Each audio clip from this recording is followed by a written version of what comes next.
guys, ayan po.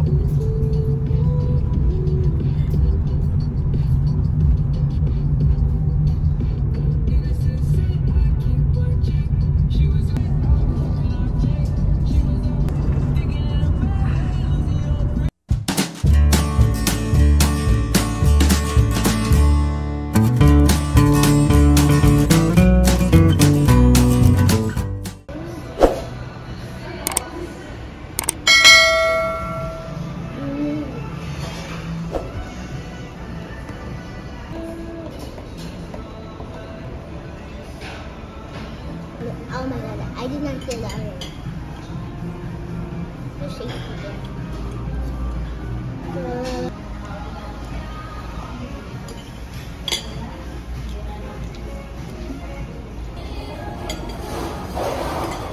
Let's try the steak.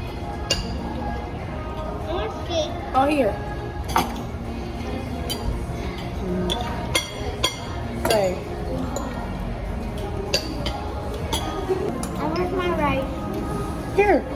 Okay.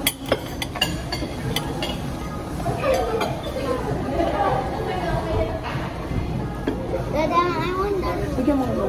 Egg and rice. Egg and rice and tomato.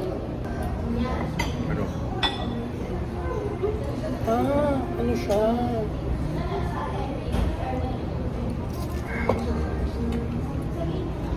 Ano? Lagwada. Tapos, yung burger nila. Yung siya masarap. Steak and eggs, hindi dyan. Ang masarap si ano. Yung usual pa rin talaga yung dati. Sisig, salpikaw, to, no, yung pasta, no. Sarap to? Masarap siguro yung sisig nila ng ano. At least na-try na natin. Yung aling prusing. Ano aling rusing? Yung meron silang sisig dito. Pang Kapampangan.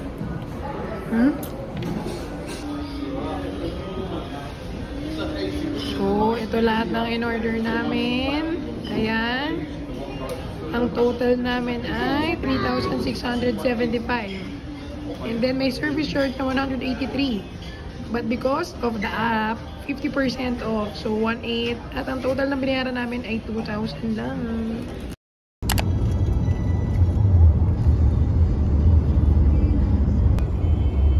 Dada.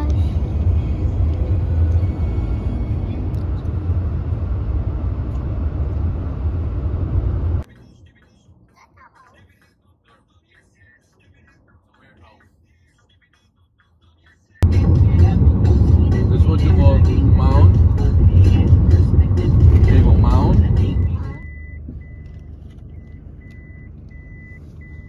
Our house is so tall, So, we are here in our house dito sa Batangas. Yung binili naming property. Kung napanood nyo yung past videos ko, I think vinlog ko na yun. At pinipimple ako, diba?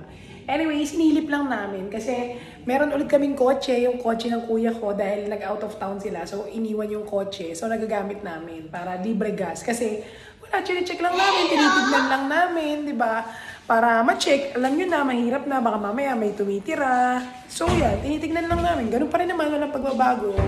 So, yun. Actually, this is talaga for investment. Sa totoo lang, pinost ko na to kasi parang gusto ko siyang ibenta. Kasi medyo nahirapan ako i-maintain kasi ang layo. Tapos yung monthly din, di ba? So, sana may bumili. Hoping yun. Anyway, may kakainan ulit kami. Kagaya yesterday. Gagamit na naman tayo ng discount code. And ipapakita ko sa inyo kung saan yun.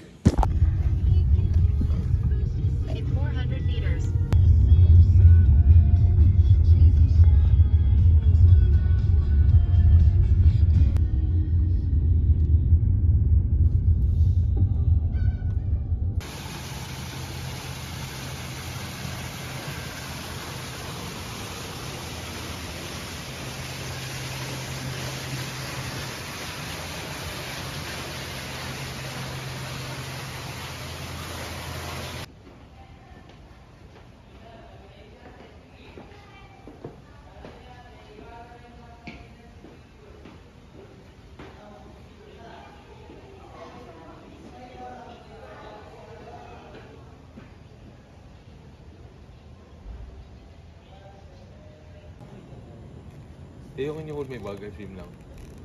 Ito, hold mo muna. No. Tayo, hold mo muna. Iswin mo. That's...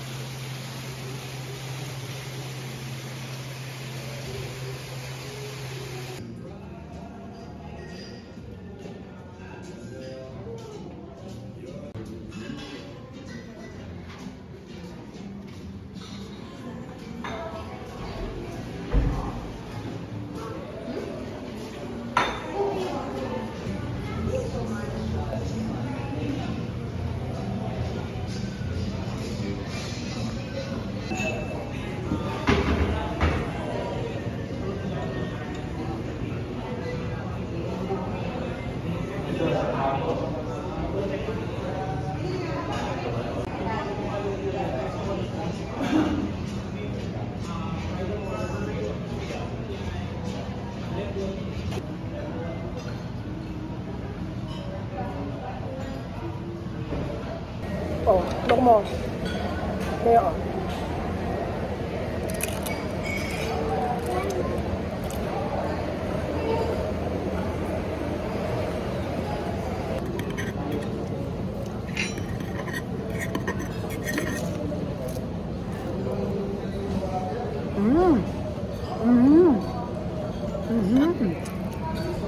Ikaw mo na.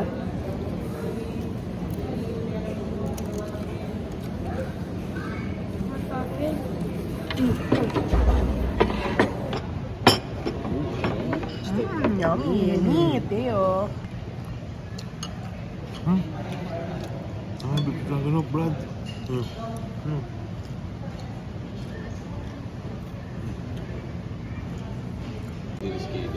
So, we are done eating and again, for the bill reveal.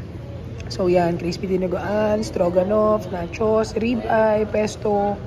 Ang total namin ay, yan, 1,550 times 2. Kasi yun yung original price. That's around 3,000, diba? 3,100. So, ang total ay 1,720. Hindi kasama yung mga drinks sa 50 off. Plus service charge. So, ang naging total namin ay 1,857.60. O, diba? Halos yung total namin is close to the price of the ribeye steak. And we are done eating. So, yun yung total bill namin. Sabi ko sa inyo, talaga ever since, ginagamit ko na lagi yung app na yan. How I wish this is sponsored, but it's not. Talagang ang tagal na niyang Eatigo nung na-discover ko yan. Talagang tuwang-tuwa ako. Kasi nga, nakikipag-partner sila sa mga restaurants. Tapos, may ang as high as 50% off lagi yung kanilang discount. Merong 10%, 20, 30, 40. Pero lagi akong hinahanap ko yung 50%. Tapos, pwede kayo maghanap per area. Halimbawa, sa kung saan kayo malapit, Alabang, Makati, Cavite, merong as far as Batangas. Sa North, hindi ko masyadong kabisado. Quezon City, yun lang yung parang nakita ko. But itong Farm Meals, kaya namin siya binalikan kasi nung pandemic na kumain kami dito, sobrang nasarapan ako dun sa steak nila. As in, hindi ko in-expect. Now, kaya kami bumalik kasi sabi ko, namimiss ko na yung steak kasi mahilig talaga ako sa steak. So sabi ko, balikan natin kasi affordable siya tapos masarap. Pero ngayon, parang yung food nila, parang hindi na ganun ka-okay lahat. Parang nung sinerve sa amin, medyo malamig. Yung nachos nila, masarap pa rin. Bestseller nila yon. The pasta was okay. Okay naman siya. Yung crispy dinuguan, nagustuhan daw ng mister ko, masarap daw. Yung beef stroganoff, parang too creamy siya for me. Okay lang siya sa akin, saks lang. Yung steak nila, doon ako na-disappoint. Sobrang nagbago. As in, nag-iba yung taste niya. Hindi na kagaya before. Masyado siyang na-burn sa grill. Kaya mas nangingibabaw yung lasang sunog niya. Parang kulang siya sa seasoning. Wala masyadong salt, yung pepper, garlic, wala masyado. So, hindi ko na siya masyadong trip. So, sabi ko kay Lester, parang huling punta na namin to dito. Kasi hindi ko na siya bet kainan ulit. Kumbaga, ganun yun, di ba? Pag natuwa ka ng una, ikikrave mo siya kasi nasarapan ka, babalikan mo. So ako ganun na nangyari dito. Kaso nga yung second na balik ko, hindi ko na siya babalikan. Hindi ko na siya masyadong okay. Siguro kasi nung pandemic, sobrang dami laging tao, punong-puno talaga. So talagang yung food siguro nila laging nare-replenish, lagi siguro mga fresh ingredients. Siguro ngayon, dahil malayo kasi to, dadayuhin mo talaga. So baka hindi na masyado ganun ka, yung alam mo yun, yung halimbawa yung mga meat, baka too frozen na siya. So hindi na siya ganun ka okay. Anyway, yun, share ko lang naman sa inyo para in case naghahanap kayo. Alam nyo na, di ba, tayo mga mommies, wais pa din tayo dapat kahit gagastos tayo kung saan tayo makakatipid. Siyempre makakatipid tayo sa bahay, pero iba pa rin naman yung feeling na parang lalabas ka maminsan, di ba? Lalo na ako, buong linggo ko nasa bahay. Tapos yung mister ko nagtatrabaho siya buong week. So weekend talaga yung parang pinaka-bonding namin na magsasama-sama kami, lalabas kami para mailabas din namin yung anak namin, di ba? Kasi syempre bahay school lang din yan pag weekday. So alam nyo na, family day pagka weekdays. Weekends pala rather. Anyway, ngayon naman pupunta naman tayo sa grocery kasi itong buong week na to halos parang very long week and holiday for us kasi yung husband ko work from home, yung anak ko parang school break nila. So kailangan namin mag-grocery ng mga stocks. At ang favorite ng anak ko, hindi na yung Landers dun sa may Alabang, Landers Nuvali kasi ang daming free taste. Yung last video ko kung napanood nyo, di ba? So, update ko kayo pag nandun na kami. No more na.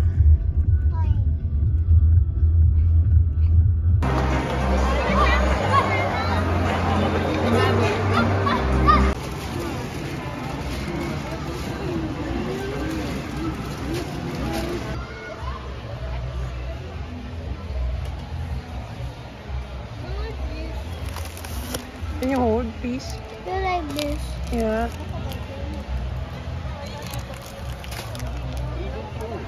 Like this.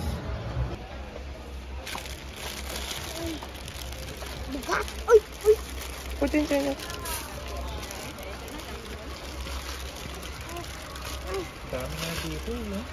I want to see with you. Yeah.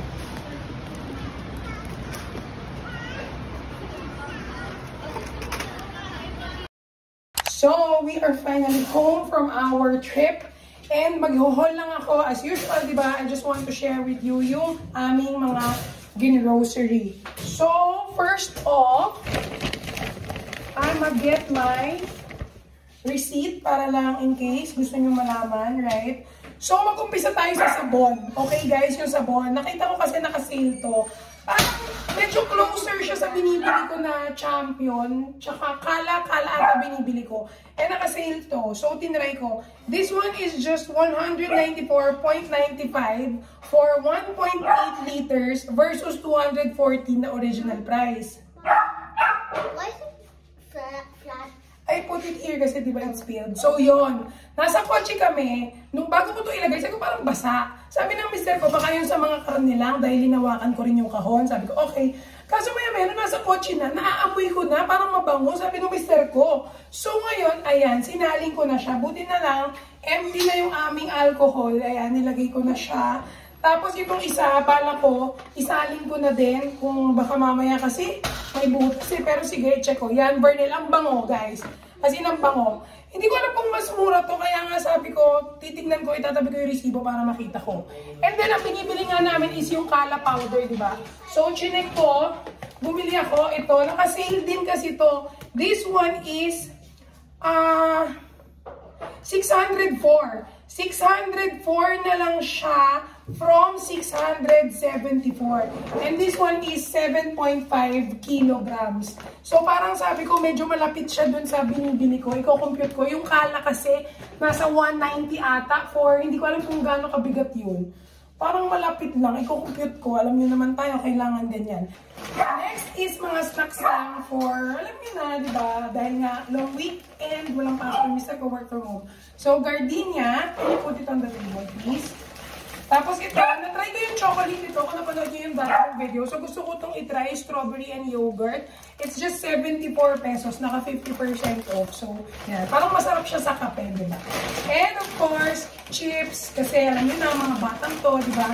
Next is, bumili lang ako. Ito yung favorite ko. Tagal-tagal nga mag-sale. Nung nabili ko kasi ito before, 76 lang. Pag original price, nasa 129 kung di ako nagkakamali. So, yan. O, tama, 129. Pero ang sarap-sarap nito, Madeline. Sarap niya. Yan. This one also na. And then, bumili lang kami ng seaweed snacks. Ito, parang feeling ko healthier snack siya than chips. Pero may lace kami dito. Next is, ito na. Mga certain things na pang food lang. Alam mo na. So, bumili kami ng frozen taho. Ang sarap nito. In fairness, syempre mas mahal siya, di ba? Kasi 45 pesos to each. Pero ang sarap naman po talaga ng lasa niya. Kaya yan, bumili ako ng 3. Yan. Ang sarap nito guys, as in, kasi yung nagtitinda dito sa amin ng taho, hindi masyadong masarap eh. Bumili lang ako ng Century Tuna, pang mga palaman-palaman. Yeah, please, anak. Then, mayonnaise, pang aming shawarma. Gagawa ko ng chicken shawarma. Masarap ako gumawa ng chicken shawarma. And then, spaghetti. Para kasi gusto kong mag-spaghetti. So, bumili ako nung may sauce na. Ito, favorite ng anak ko. Ang mahal-mahal naman pala nito. Yung strawberry flavored milk drink, 6 na piraso, 289. Pero syempre, alam nyo na gusto ng bata. So, sige, binan na natin. Then, full cream milk para kay Mateo. Bumili lang din ako, fresh milk. So, yan. Pati yung pagka mga kailangan, alam nyo na, yung halimbawa, gusto mag-cereal, di ba? Kailangan ng milk, yan. Next, ito. Una na-try ng anak na, mister ko yung nakakita. Iced chocolate almond. Ang mahal nga nito, 149. Eh, alam niyo naman, mister ko, hindi naman yan mahilig mamili-mili. So, sabi ko, syempre, di ba siya naman yung nagtatrabaho. So, sabi ko, sige ko ka, yan. Sabi ko, baka nga hindi masarap kasi almond milk to. Alam niyo naman, almond, di ba? Taste, di ba? Eh, nakita ko din yung iced coffee na almond din. Sabi ko, sige, try na din natin. Mateo, can you put this in the, ano? Yung spray. Ay, oh, you have the first. So, yan. Mga juice drink, yan. Tapos ito, si Mateo. Sarap nito. May boba siya sa loob. Brown sugar, milk tea with boba. Sarap yan. Tayo, put this in the ref first. And, favorite ni Mateo, red meat. Ayan. Pure foods, corned beef. Pang ano namin, pang breakfast. And then, yeah, basta put it. Another one. Oh, can you put it? Ayan, careful ha. I'm helping you now. Yeah, thank you. And then, last but not the least is yung meat. Lipat ko kayo, ha? Okay, so next natin is meat. Konti lang naman yung binili ko kasi alam nyo, pagka nagluluto, ang dami talaga lagi natitira. Like, nung last weekend na nagluto yung mister ko, hanggang ngayon, yung meat, naandun pa rin. I mean, yung ulam, nandun pa rin, hindi pa rin nauubos. So, yan. So, bumili lang ako ng, this one pa. This one pa, oh. Put in the ref. Thank you. So, ito, yung chicken breast lang. Kasi pag nagluluto kami ng mga tinola, adobo, ganyan, gusto namin chicken breast para malaman. So, this one is 1.254 kilo, 210 pesos. Next is, isa pa, 1.228 kilo, 206.30. Chicken breast din yan. Then, bumili lang din kami ng quarter leg. May ginagawa kasi ko dito, air fryer recipe. Ang sarap. Very simple lang. So, yan. Pang fried chicken. 1.3 kilo, 221.76. Then, bumili lang yung mister ko ng ground beef para may iba lang. So, this one is 0.856, 287.40. And last but not the least is, bumili lang ulit ako ng beef. Ang ano naman to, picadillo. So, this one is 0.7 kilo. So, 333.98. Kung mapapansin nyo, hindi kami bumili ng pork. Kasi guys, medyo matagal na ako hindi kumakain ng pork. Kasi parang, ewan ko, bigla ako nagkaroon talaga ng ever since talaga. Parang, nandidiri ako kumain ng pork. Just because, alam ko kung ano yung mga pigs. Alam mo yun, kahit pa sabihin mo sa poultry sila, lumalaki, ganyan. Iba pa rin yung dirt talaga nila, madumi. So, hindi naman ako, Catholic naman ako, but talagang nag-prefer lang ako na hindi ako mag-pork. So, even mga hotdog, yung spam nga, hindi na ako kumakain, ganyan. So, puro beef at chicken yung binili namin na ulam. Anyway, that's it for this vlog. Ayusin ko na to, hindi ko na kayo isasama para mabilis. And sana nag-enjoy kayo for another vlog natin, another video. And kung nagustuhan nyo, please don't forget to like. I'll see you again until the next one. Bye-bye! Okay, I'll try